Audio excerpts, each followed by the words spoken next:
Good evening, I'm Alexandra Carter. And I'm Dylan Austin. Inefficient, outdated, and unreliable. That's how first responders across Lee County are describing the county's current radio system. They say the analog radio system has let them down, sometimes in the most dangerous situations. WGEM's Blake Salmon is back from Southeast Iowa tonight with more. Blake?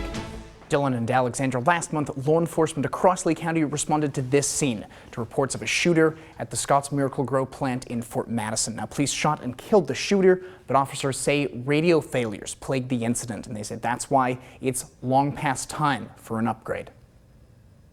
Those kinds of failures are catastrophic, and they can't be permitted. Fort Madison Police Chief Mark Roloff says in situations like the one on December 10th, communication is everything.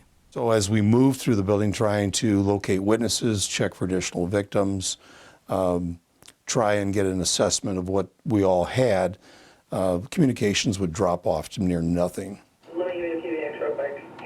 First responders say their VHF radio system has two big issues. We absolutely really can't talk to dispatch from inside of a building.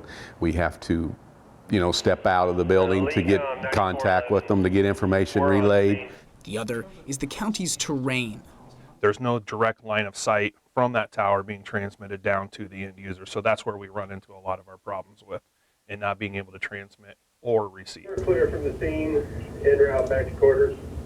As a result, Sheriff Stacy Weber says they're looking to move to a new digital system.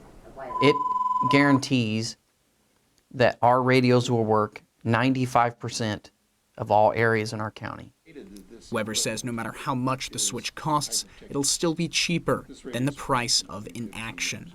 But it's going to save lives someday, guaranteed, whether it's the officers, firefighters, first responders, somebody along the lines, they're going to need help, and that radio is going to assure that it's coming their direction.